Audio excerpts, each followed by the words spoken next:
అధ్యాయాన్ని మరొకసారి చదివించి జ్ఞాపకం చేస్తా. ఎందుకంటే ఈ దినము సమయం లేదు అన్నిటినీ ధ్యానం చేయడానికి కనుక కొద్ది మాటలను మనం విందాం. గత వారము విన్నటువంటి వాక్యము జ్ఞాపకం ఉందా? గత వారము విన్నటువంటి వాక్యము ఏమి వాక్యం విన్నాం? గత వారము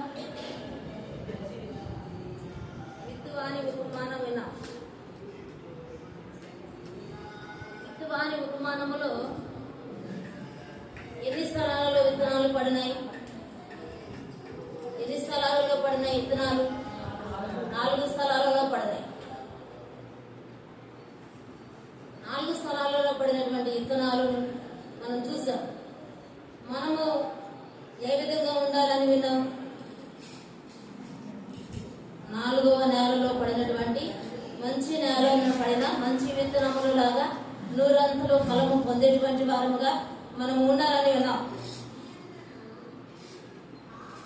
ఈ వారం కూడా ఒక విత్తనాల గురించే విన్నాం. అదే అధ్యాయం తీద్దాం. మళ్ళా గత 3 వారాల నుంచి మత్తయి సువార్త 13వ అధ్యాయంలోనే మనం ఉన్నాం. ఈ వారం కూడా 13వ అధ్యాయం తీద్దాం. మత్తయి సువార్త 13వ అధ్యాయము 24వ వచనం నుండి 30వ వచనం వరకు చదువుకుందాం. ఈ సమయంలో మనకు ఉపమానము యేసయ్య మాట్లాడుతున్నటువంటి పరలోక రాజ్యపు ఉపమానము మరొకటి ఇక్కడ తన శిష్యులతో మాట్లాడుతూ ఉన్నాడు. ఆయన మరి యొక్క ఉపమానము వారితో చెప్పెను. ఏమనగా పరలోక రాజ్యము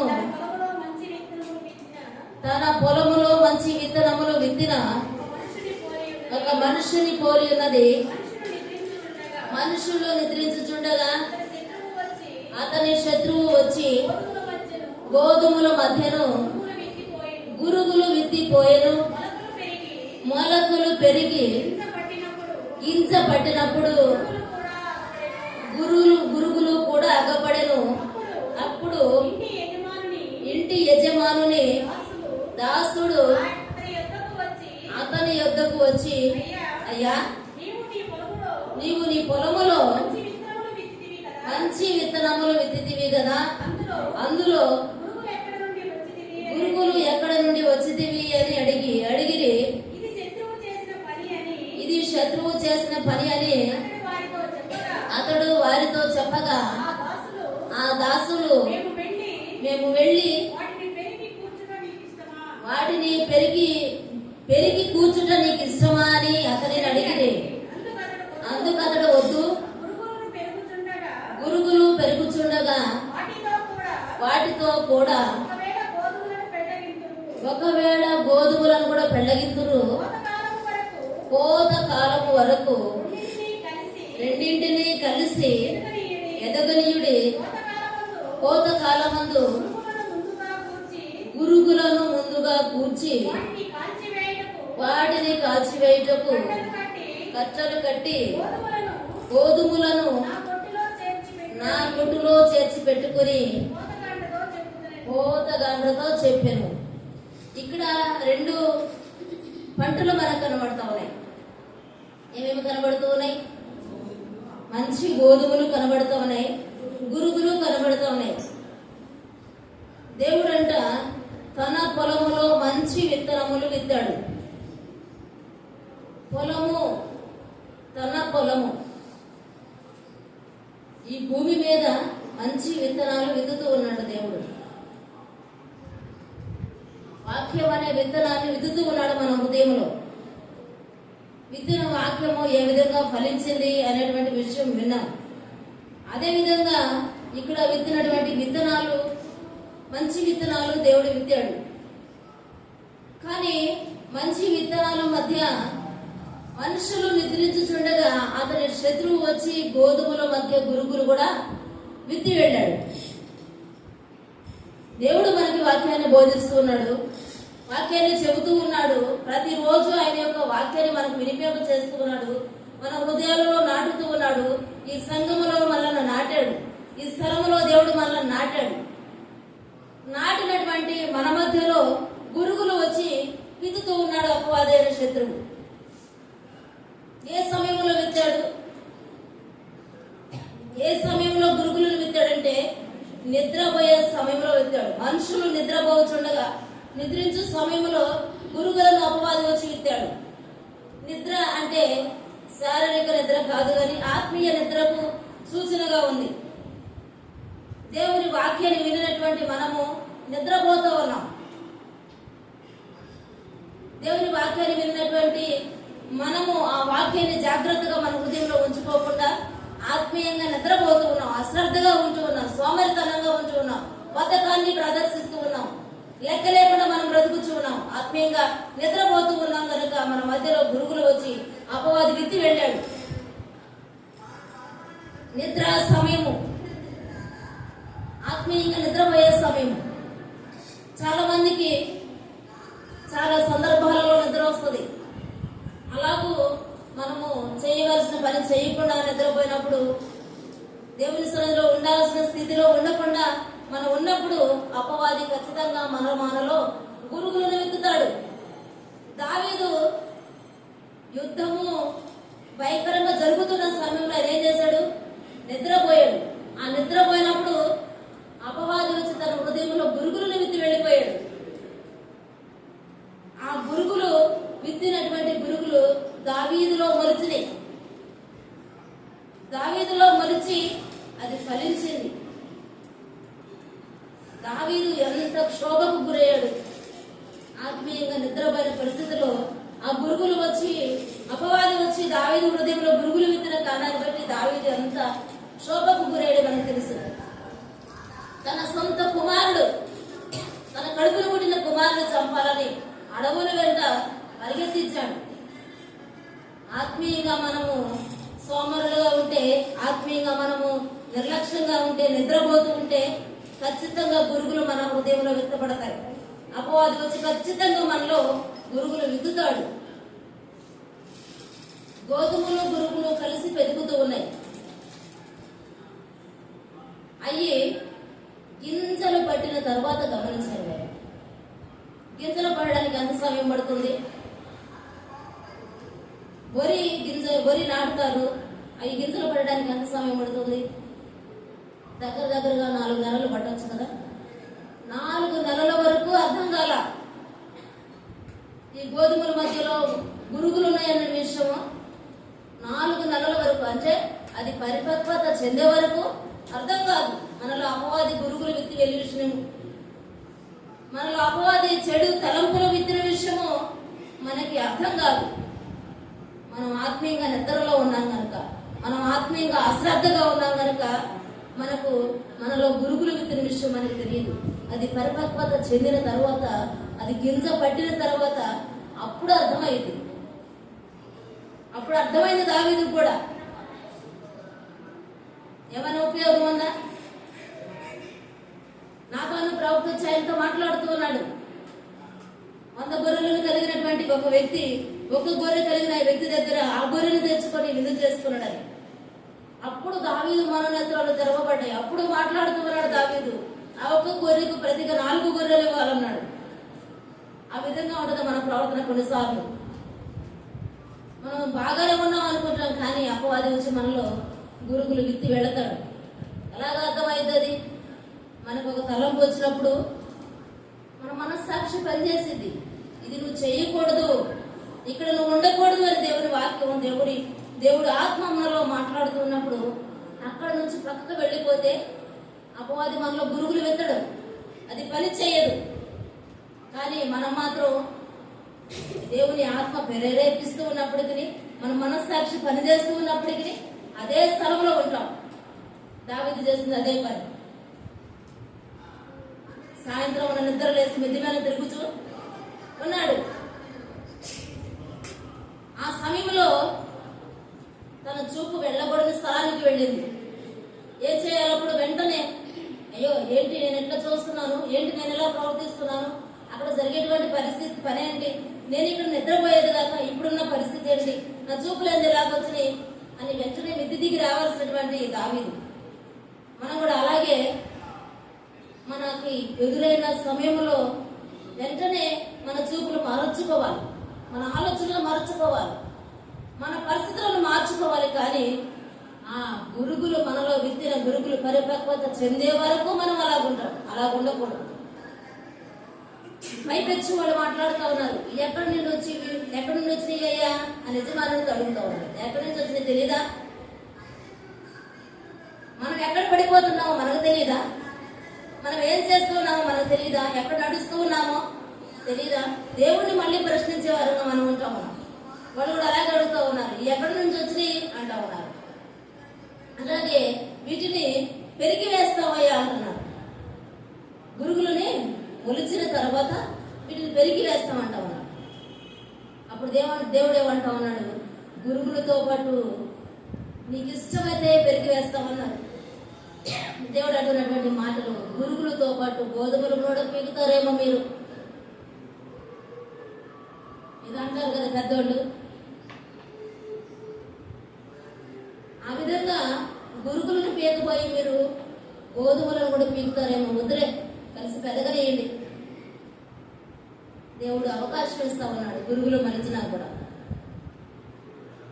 మనము మార్చుకోవాలి, పెదగనేయమన్నాడు. అలాగే వాటిని 29వ వచనం చదువుతాం. అందుకు అతడు వద్దు, గురుగులను పెరుగుచుండగా వాటితో కూడా ఒకవేళ గోధుమలను పెళ్లగింతురు. కోత కాలం వరకు రెండింటినీ కలిసి ఎదగనీయుడి.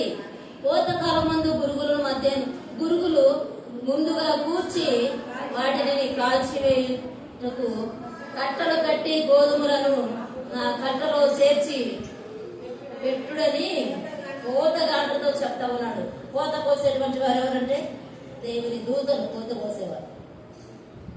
దేవుని వాక్యాన్ని మనలో వితుతూ ఉన్నాడు ఆయన. కోత కోసేటువంటి వారు దేవుని దూతలు. దేవుని దూతలతో దేవుడు చెప్తాడు, గోధుమలను గురుగులను కొయ్యండి, గోధుమలను వేరుపరచండి, గురుగులను వేరుపరచండి, గోధుమలను నా కొట్లలో కూర్చోండి, గురుగులను నిప్పుతో కాల్చివేయండి అని దేవుడు తన దూతలతో సెలవిస్తాడు. అలాంటి సమయంలో మనం ఏ యొక్క విత్తనాలలోనికి వెళుతున్నామో మనల్ని మనం పరీక్షించుకోవాలి. గోధుమలలోకి వెళితే మంచిదే. గోధుమలు బలమునకు చూసిన మరి దీవెనకు చూసినగా ఉన్నాయి. గోధుమలు మంచి పంటలు, గురుగులు మంచి పంట కాదు. అవి దుష్టుడు వచ్చి విత్తినటువంటి విత్తనములు, అపవాది వచ్చి విత్తినటువంటి విత్తనములు. మనలో పని చేయవలసినది, మనలో మలవవలసినది గోధుమలు మలవాలి, కానీ గురుగులు ఎక్కడ మలవకూడదు. ఒకవేళ అలాంటి తలంపులు వచ్చినప్పుడు కూడా వాటిని వెళ్ళగించి వేయాలి, వాటిని తీసివేయాలి. మనం గోధుమలు లాగా దేవుని వాక్యాన్ని విన్నప్పుడు ఆ వాక్యం మనలో ఫలిస్తుందా లేదా అని పరీక్షించుకోవాలి. ఫలిస్తే దేవుని వాక్యము, దేవుని బిడలుగా మనము నడుచుకుంటాం. నిజంగా మనలను మనం పరీక్షించుకోవాలి. ఏమి ఉన్నాయో నా హృదయంలో. యోబు తన బిడ్డల విషయమై ప్రతి దినము అరుణోదయమున లేచి దేవుని సన్నిధిలో అర్పణలు అర్పించాడు. నా బిడ్డలు ఎక్కడైనా తప్పుడుగా ప్రవర్తించారేమో, నా బిడ్డలు ఎక్కడైనా దేవునికి ఇష్టంగా ప్రవర్తించారేమో. దేవుడు యోబు తన బిడ్డల విషయంలో చాలా జాగ్రత్త పాటించాడు. కానీ దావీదు తన కుమారులైన అబ్షాలోము విషయంలో లాగు పాటించలేదు. అలాగే దైవజనుడైన ఏలీ కూడా తన కుమారులు దుర్మార్గులుగా మార్చబడ్డారు. ఏలీ కుమారులు దుర్మార్గులుగా మార్చబడ్డారు. గోధుమలలో గురుగులు విత్తబడినట్లుగా మార్చబడ్డారు. అలాగే మన పిల్లలను మనం పెంచుకోకూడదు. మనము వినిన వాక్యాన్ని, మనలో విత్తబడిన ఈ గోధుమలను మన పిల్లలకు మనము పంచిపెట్టాలి. మన పిల్లలకు మనము నేర్పించాలి. మన పిల్లలకు మనము బోధించాలి. మేమే సక్రంగా వినడం లేదు, మళ్ళీ మా పిల్లలకు ఎక్కడ బోధించామంటారా? మన పిల్లలను జాగ్రత్తగా పెంచుకోవాలంటే మనలో విత్తనాలు ఫలించాలి. మనలోకి గురుగులు రాకూడదు. దేవుడు వేసిన గోధుమలను ఫలింప చేసుకోవాలి. మనం ఫలింపు చేసుకోవాలంటే దేవుని వాక్యాన్ని వినిన మనము దేవుని పనిలో నిలబడిన వారుగా ఉండాలి. తీర్పు దినాన మనము తీర్పులోకి రాకుండా ఉండాలి. దేవుడు సొదొమ గుమొర్రా పట్టణాలను తీర్పులోకి తెచ్చాడు, అగ్నితో కాల్చివేశాడు. అలాగే మనం ఉండకూడదు. దేవుని పనిలో పనిచేసే వారంగా, దేవునికి నమ్మకమైనటువంటి వారంగా మనం ఉండాలి. మళ్ళా మనం మత్తయి సువార్తకు వద్దాం. అలాగే మత్తయి సువార్తను తీసుకెడదాం. మొదటి పేతురు పత్రిక తెద్దాం. మొదటి పేతురు పత్రిక 1వ అధ్యాయం 22వ వచనం చూద్దాం. దేవుని పని చేసినటువంటి వారిని కొంతమందిని చూద్దాం ఈ సమయంలో. మొదటి పేతురు పత్రిక 1వ అధ్యాయం 22వ వచనం. మీరు క్షయ బీజము నుండి కాక శాశ్వతమగు జీవము గల దేవుని వాక్యము మూలముగా అక్షయ బీజము నుండి పుట్టింపబడిన వారు కనుక నిష్కపటమైన సహోదర ప్రేమ కలుగునట్లుగా మీరు సత్యమునకు విధేయులవుట చేత మీ మనసులను పరచబడిన వారై ఉండాలంట. మనము అక్షయం అనే బీజం నుండి పుట్టిన వారు. మనము జీవము గల దేవుని వాక్య మూలంగా పుట్టిన వారం. జీవము గల దేవుని వాక్య మూలంగా పుట్టిన వారమైన మనము ఎలాగో ప్రవర్తించాలంటే అక్షయమైన బీజము గల మనలో ఉండాలి. అలాగే నిష్కపటమైన ప్రేమ కలిగి ఉండాలి. నిష్కపటమైన ప్రేమ అంటే కపటము లేని ప్రేమ, కల్మషము లేని ప్రేమ, పాపము లేని ప్రేమ, నిస్వార్థమైన ప్రేమ మనలో ఉండాలి. దేవుని సన్నిధిలో మనము జీవము కలిగిన దేవుని వెంబడించేటువంటి వారము గనక మనం ఎలాంటి ప్రేమ కలిగి ఉండాలి? నిష్కాపట్యమైన ప్రేమ కలిగిన వారమై ఉండాలి. దేవుని సన్నిధిలో గోధుమలు మనలో పనిచేస్తే అలాంటి వారముగా దేవుని జీవ వాక్యము మన హృదయంలో భద్రపరచుకునేటువంటి వారుగా ఉండి ముందుకు వెళ్ళాలి. దేవుడు మనలో ఉంటే మనలో గోధుమలలో పురుగులు వెతడానికి అవకాశం లేదు.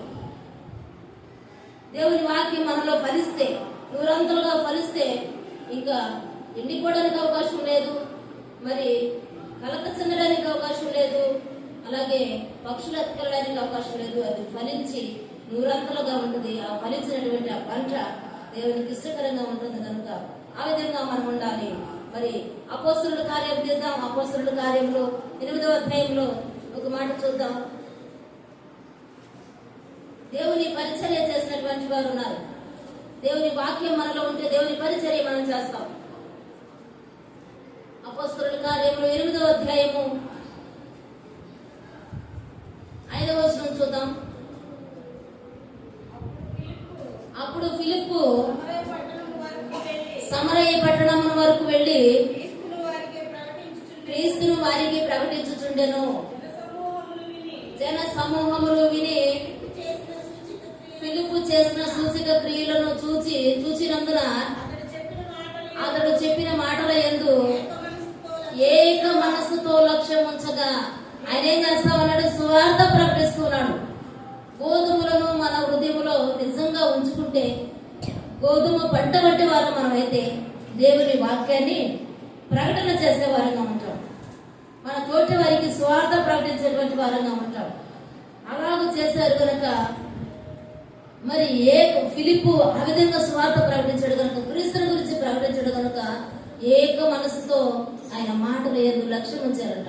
8వ వచనం చూద్దాం. అందుకు ఆ పట్టణంలో మిగుల సంతోషము కలిగాను. సువార్త విన్నారు, దేవుని వాక్యాన్ని విన్నారు.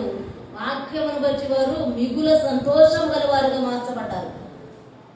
దేవుని వాక్యాన్ని బట్టి మనకి మిగుల సంతోషం ఉంటుంది. అసలు సంతోషమే లేదంటాం.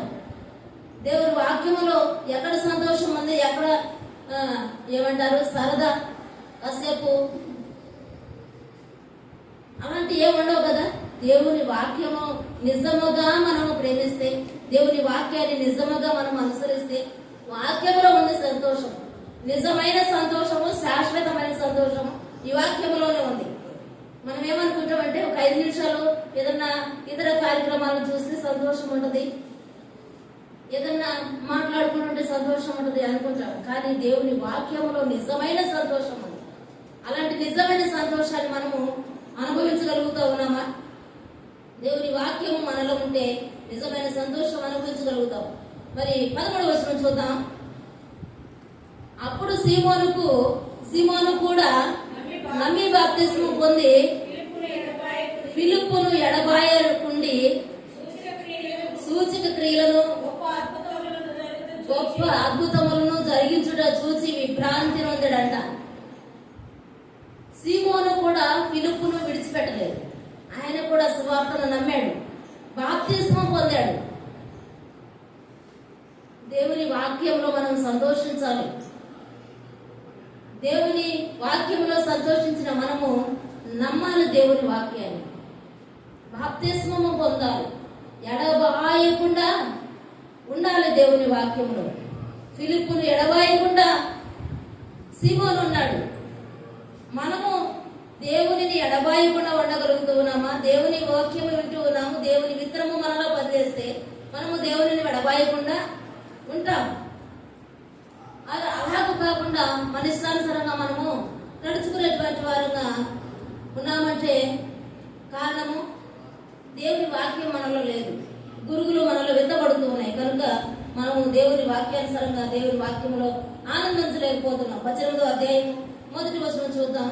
అపోస్తలుల కార్యములు 18వ అధ్యాయం 1వ వచనం.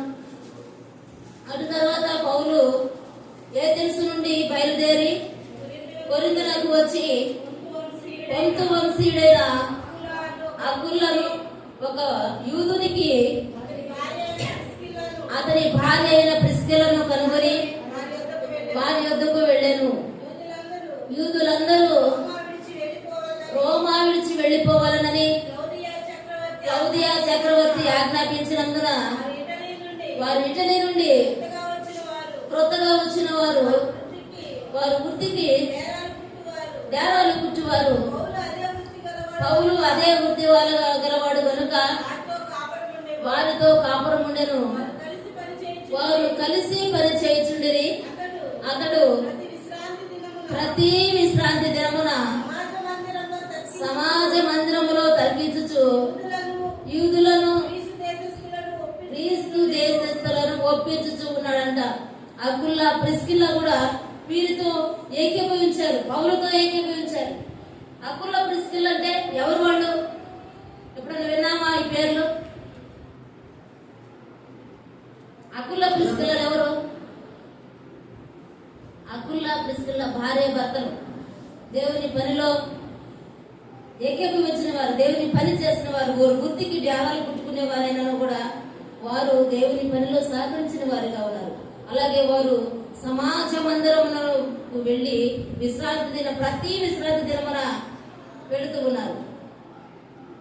వారు కూడా పని చేసుకుంటూనే ఉన్నారు, మనము పని చేసుకుంటూ ఉన్నాం. అయ్యో పొద్దుగులు పని చేసి రాత్రి నేను ఎక్కడ ప్రార్థనకు రాగలను, అయ్యో ఈరోజు ఆదివారం కూడా నాకు ఇంపార్టెంట్ పని ఉంది అని అనుకోలేదు. వాళ్ళు భార్య భర్తలు ఇరువురు కలిసి పని చేసుకుంటూ ప్రతి విశ్రాంతి దినాన సమాజ మందిరములో తర్కించుచు యూదులను గ్రీసు దేశస్థులను ఒప్పించుచూ ఉన్నారంట. ప్రతి విశ్రాంతి దినాన ప్రతి దేవుని దినాన్ని దేవుని సన్నిధికి వెళుతున్నారు. అంతేకాదు కానీ వారు దేవుని వాక్యాన్ని తర్కించుచు కొంతమందిని ఒప్పింపు అనుభవంలోనికి నడిపిస్తూ ఉన్నారు. అలాంటి ఒప్పింపు అనుభవంలోనికి నడిపించిన వారుగా వారున్నారు. ఆ విధంగా మనము కూడా దేవుని వాక్యాన్ని మనము చదువుతూ ధ్యానిస్తూ మన తోటి వారిని ఒప్పించేటువంటి వారిగా ఉండాలి. విశ్రాంతి దినాన్ని పోగొట్టుకోకూడదు. గోధుమలు మనలో మలిస్తే మనము ఈ విధంగా ప్రవర్తిస్తాం, అకుల ప్రిస్కిల్ల వలె ప్రవర్తిస్తాం, ఫిలిప్పు వలె ప్రవర్తిస్తాం. కానీ మనిష్టానుసారంగా బ్రతకడానికి ఉన్నాము. అలాగే 24వ వచనం చూద్దాం. 24, 26 వచనాలు చూద్దాం. 18వ అధ్యాయం 24వ వచనం. అలెగ్జాంద్రుడైన అపోల్లోను ఒక యూదుడు ఎఫెసునకు వచ్చెను. అతడు విద్వాంసుడును లేఖనములందు ప్రవీణుడైండెను. అతడు ప్రభు మార్గము విషయమై ఉపదేశమును పొంది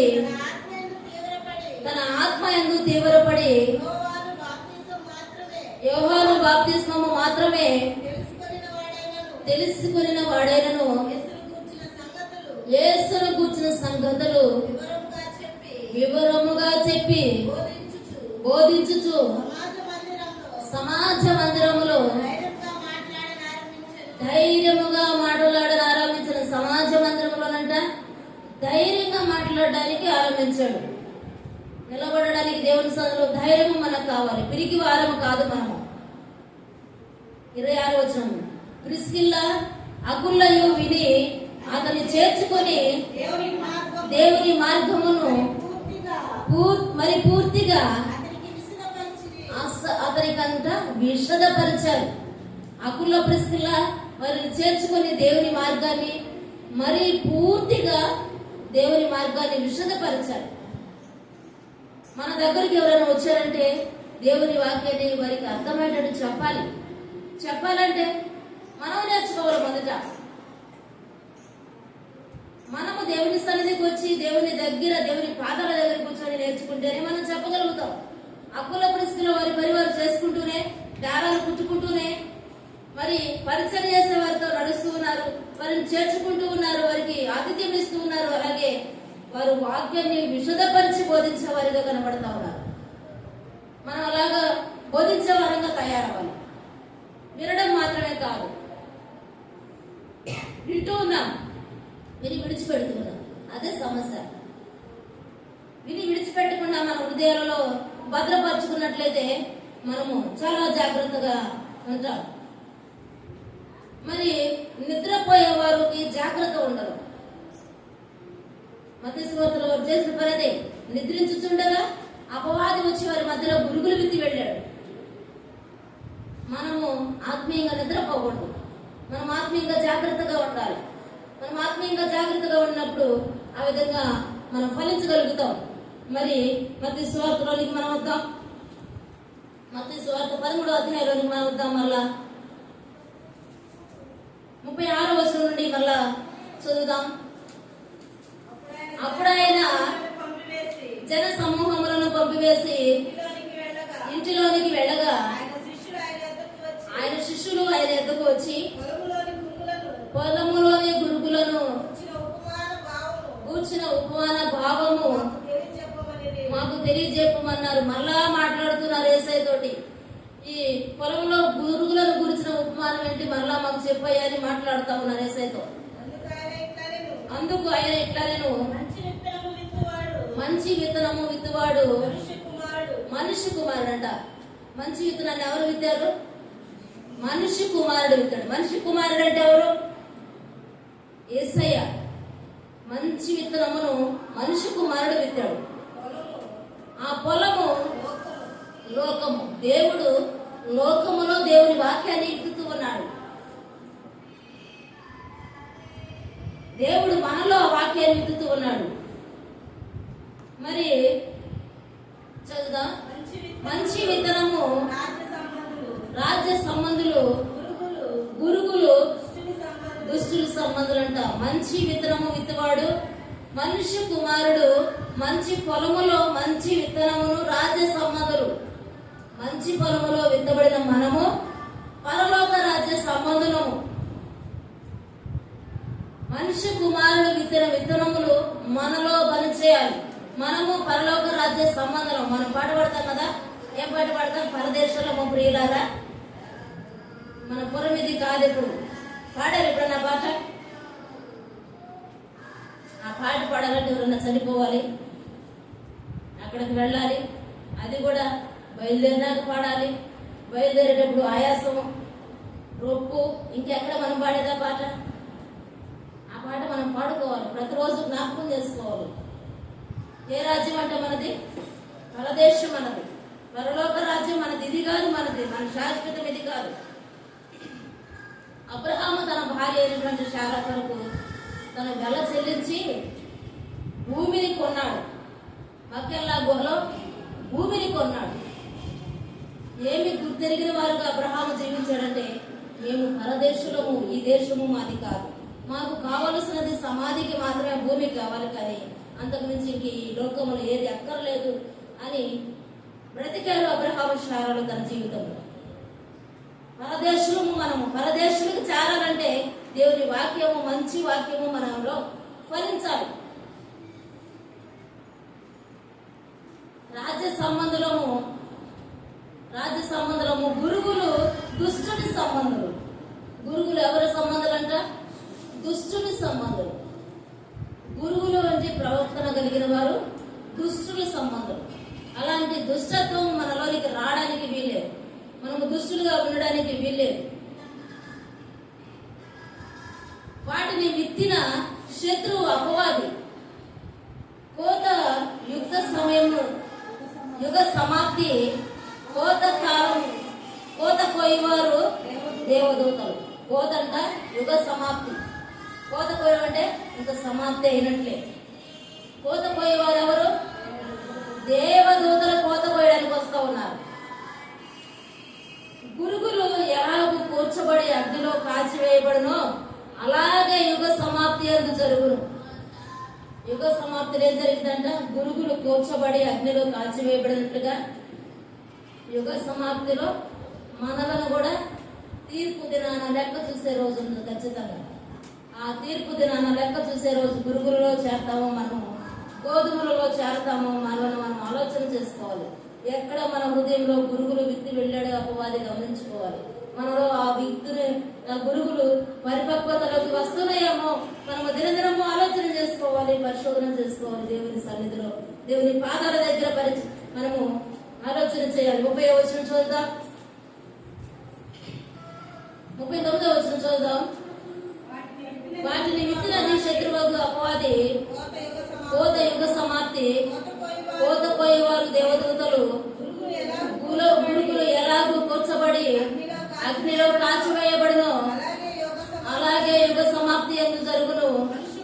మనిషి కుమారుడు తన దూతలను పంపును, ఆయన రాజ్యములో నుండి ఆటంకములకు సకలమైన వాటిని, దుర్నీతి పరులను సమకూర్చి అగ్నిగుండములో పడవేయుదురు. మనకి ఏవేమి వస్తాయంట? ఆటంకములు వస్తూ ఉన్నాయి. మనము దేవుని సన్నిధిలో నడవడానికి, విశ్వాసముగా నడవడానికి ఆటంకాలు వస్తూ ఉన్నాయి. ఆటంకాలను అధిగమించాలి మనం, ఆటంకాలను జయించాలి మనము. అంతేకాని ఈ ఆటంకం వచ్చిందిగా తప్పించుకోలేకపోయాను అనడానికి వీల్లేదు. సకలమైన వాటిని, దుర్నీతి పరులను సమకూర్చి అగ్నిలో వేస్తాడంట దేవుడు. దుర్నీతి పరులముగా మనం ఉండకూడదు, నీతి మంతులముగా ఉండాలి. 42వ వచనం, అక్కడ నీతి మంతులను, అక్కడ ఏడుపును పండ్లు కొరుకుటయు ఉండును. అప్పుడు నీతి మంతులు తన తండ్రి రాజ్యంలో సూర్యుని వలె తేజరిల్లుదురు. చెవులు గలవాడు వినుగాక. ఎట్లుందంట? ఏడుపును పండ్లు కొరుకుటయు ఉండును. దేవుని వాక్యం ఎన్నిసార్లు మనతో మాట్లాడి అగ్నిలో వేసినప్పుడు, యుగ సమాప్తిలో అగ్నిలో వేసినప్పుడు అక్కడ ఏడుపును పండ్లు కొరుకుటయు ఉన్నది. అప్పుడు నీతి మంతులు తన తండ్రి రాజ్యములో ఉంటారంట. నీతి మంతులు అంటే ఎవరు? గోధుమలాగా శ్రేష్టమైన బ్రతికినటువంటి వారు, తమ విశ్వాసాన్ని కాపాడుకున్నటువంటి వారు తమ తండ్రి రాజ్యంలో సూర్యుని వలె తేజరిల్లుదురంట. ఇవన్నీ చెప్పి ఏమంటా ఉన్నాడు? చెవి గలవాడు వినుగాక అంటా ఉన్నాడు. మరి మరొకటి చూసుకొని ముగించుకుందాం. యెషయా గ్రంథం తీద్దాం, యెషయా గ్రంథం తీద్దాం. యెషయా 5వ అధ్యాయము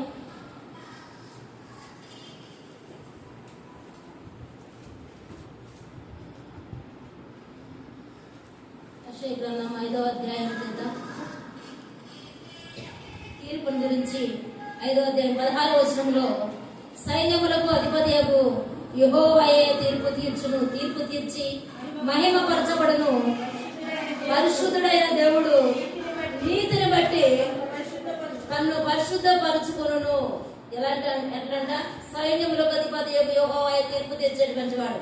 మనుషులు కాదు. మనుషులు తీర్పు తీరిస్తే ఎవరు ధనమిస్తే వారి వైపు తీర్పు తీర్చొచ్చు, ఎవరు వారి హృదయానికి నచ్చితే వారి వైపు తీర్పు తీర్చొచ్చు, ఎవరు ప్రలోభ పెడితే వాళ్ళ వైపు తీర్పు తీర్చొచ్చు. కానీ తీర్పు తీర్చేది యెహోవాయే. యెహోవాయే మహిమపరచబడబోతున్నాడు. పరిశుద్ధుడైన దేవుడు నీతిని బట్టి తను పరిశుద్ధపరచుకొని పోతున్నాడు. మనం పరిశుద్ధులముగా ఉన్నామా, నీతిమంతులముగా ఉన్నామా, దేవుని తీర్పులో నిలబడగలగబోతూ ఉన్నామా లేదా? 28వ అధ్యాయం తీద్దాం. 28వ అధ్యాయం 6వ వచనం కూడా ఒకసారి చదువుకుందాం. ఆయన న్యాయపీఠము ఎదుట కూర్చబడి వారికి తీర్పు తీర్చ నేర్పు ఆత్మగాను. ఆయన న్యాయపీఠము ఎదుటకు మనము నిలబడవలసి ఉన్నటువంటి దినం ఒకటి ఉంది.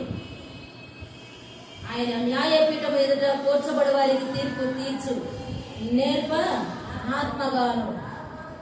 ఆయన న్యాయపీఠం ఎదుట మనం ఎలాగుంటూ ఉన్నామో ఆలోచన చేద్దాం. ఏ విధంగా మనం ఉంటూ ఉన్నామో, మనలో అపవాది ఎక్కడైనా గురుగులు విప్పితే మనము ఆలోచన కలిగిన వారమై, మనస్సాక్షి కలిగిన వారమై, దేవుడు మనల్ని ప్రేరేపిస్తున్నప్పుడు ఇది చూడకూడదు అన్నప్పుడు చూడకుండా మనం కళ్ళను తిరిగి వేసుకోవాలి. ఇది చేయకూడదు అన్నప్పుడు చేయకుండా అక్కడ నుండి మనం స్టాప్ అయిపోవాలి. ఇక్కడికి వెళ్ళకూడదు అన్నప్పుడు వెనుకకు తిరగాలి మనం. అంతేగాని అపవాది విత్తిన గురుగులను పరిపక్వతకు మనలో రానేయకూడదు.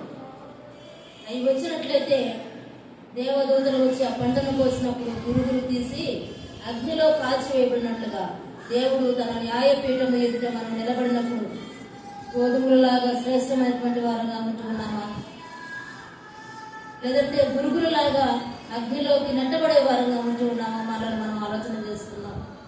అగ్నిలోకి నెట్టబడితే అక్కడ ఏముంటాయని చూసేప్పుడు ఏడుపును పండ్లు కొరుకు చేయకూడదు. అలాంటి పరిస్థితి మనకు రాకుండా ఉండాలంటే మనలో అపవాది ఎక్కడైనా గురుగులను విత్తాడేమో ఆలోచన చేయాలి. మనలను మనం పరీక్షించుకోవాలి.